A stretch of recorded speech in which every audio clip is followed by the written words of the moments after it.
Hey everyone, Dr. Frunke here with an awesome new unboxing for you from Blade Show 2018. For those of you that follow my channel, you will know that one of my favorite knives of all time is the Peter Rassenti Nirvana. This is an integral construction knife. As you can see right here, the handle is one piece of solid titanium. That is what Peter is well known for, and the Nirvana has been the ultimate expression of that to me. This is my ultimate carry. This is the knife that I will keep till the bitter end and the last one that I'll ever sell. And I like it for a number of reasons. I like the integral handle, I like the overall profile, and I like this particular fit and finish. While I didn't get to choose this from Peter, these were some new finishes that he was working with, like the handle finish and the grinding on the blade. And so when I was presented with a unique opportunity, I kind of jumped on it. Blade Show 2018 was coming up. I knew that I wanted to get another Rassenti in the collection, and I knew that he had been making the Small Satori. If you go way back on my channel, you will see that I owned a full-size Satori. I ended up selling that knife to Josh at Echo Does Knives. And so I wanted a new one, and this is a small Satori, and we're just going to go ahead and take it out of the box. Rather simple box here, but I do like the upgraded packaging from Peter right there. So I told Peter, I'm coming to your table. Your table is going to be my #1 stop at Blade Show. I'm going to get a new Rassenti knife. And he said, well, my friend, why don't I just build one for you if you were that set on it? And I said, I have an idea, my friend. I have this awesome Nirvana that I'm absolutely in love with. I want you to make me a small Satori in the same type of finish work, and take a look at this guy. Now, I've been just blabbering on, but just take a look at this pair right now. So I got Peter to make the knife with the same mirror wash finish, the zirconium pivot, and this media blasted handle. I love the way that this thing wears. It just shows no marks. It just is an awesome everyday carry. And now we've got it in the smaller size. So this is a great way to start the video right here in showing you exactly how much smaller the small version of the Satori is compared to the larger version. The regular Satori is the exact same size as the Nirvana. I'm sure that he has similar sizes of blade blanks and then the handle blanks and things, and he works with what he's got. And so this is the full size and this is the smaller size. In the Satori, with this sort of stylistic blade that's much wider, the blade was a little bit more aggressive in the full size, and so I found myself choosing not to carry the Satori because the big blade was very loud, and sometimes I try to be a bit more subtle in my carry. And so when he announced the smaller version, I was excited to try that out, and I am not disappointed that it is a little bit smaller. So let's go ahead and move this off the screen for a second. Just how small is this small Satori? Let's bring out the ruler and get some vital signs. Up front, we're looking at about 3.3 inches of blade length. Back to the pivot, you're looking at about 3.9 inches. Overall length, you're looking at about 7.6 inches. The handle is coming in at about 4.4 inches with an effective grip area of about 3.75. But this forward finger choil on mine in particular is wide enough that I can actually use it, so you get almost 4.8 inches of overall grip area right there. In terms of the widths right here, the blade stock at the widest point is 177 thousandths, so rather thick blade stock right there.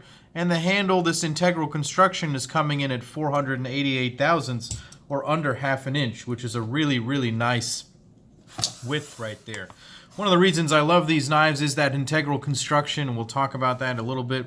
It really keeps the weight down as well at 4.54 on this mostly titanium construction.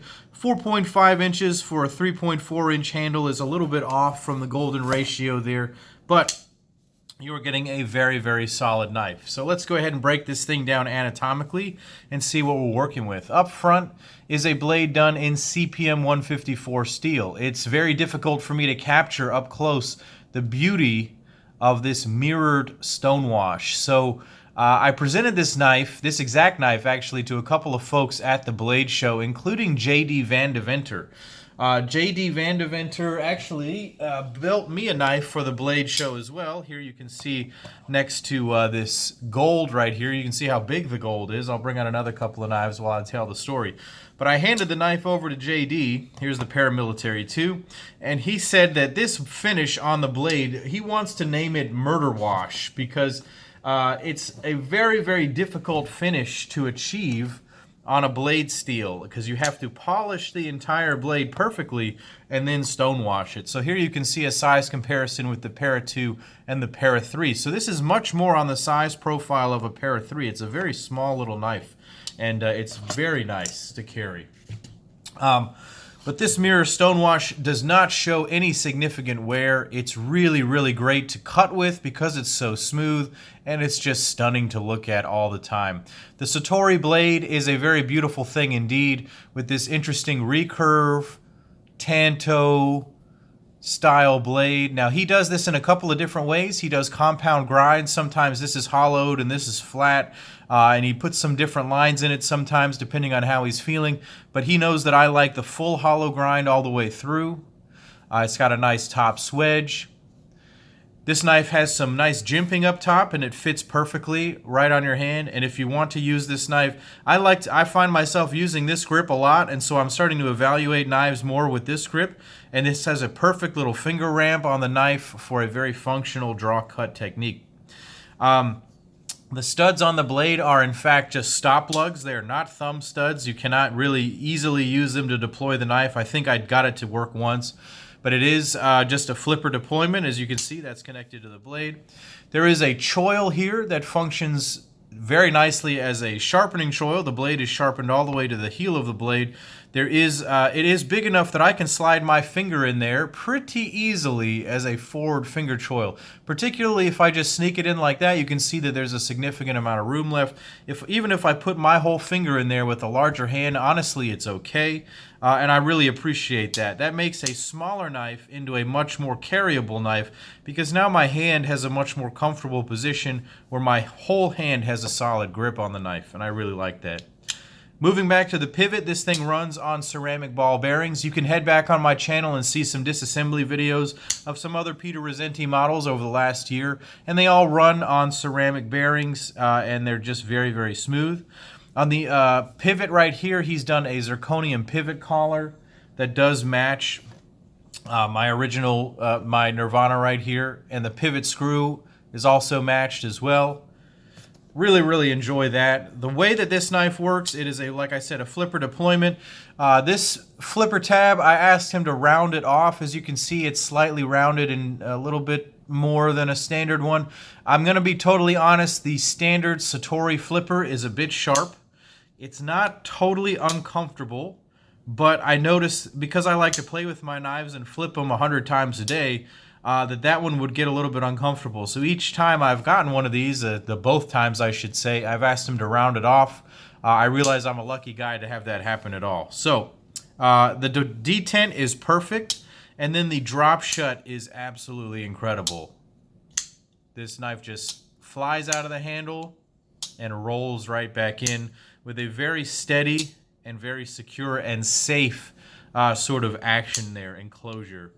So, moving back to the handle, my favorite part of any Peter Rassenti knife for the most part, because it's an integral piece of titanium. So one thick piece of titanium has been milled out, the lock bar has been cut out, and there are no body screws. There is just the pivot screw that makes for an easy disassembly. I have already disassembled this knife. It's incredibly simple.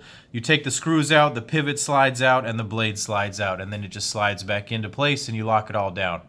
Really, really easy disassembly, easy to clean. Yes, you have to reach in there with a cloth, but who cares? That's really easy. Compressed air helps a lot too. Beautifully done handle, contoured, chamfered. Actually, this one is not particularly contoured. He does offer some more contoured versions.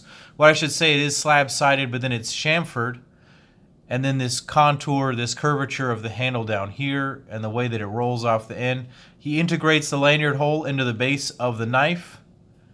And this pocket clip is actually extremely functional. I asked him to put some sort of medium light tension on it so that it actually works well. So this is my mini Satori, guys, my small Satori. I'm so happy to get to bring it to you guys. This is one of my scores from Blade Show. Really amazing to pick this up from Peter himself. Very thankful to have this in my collection.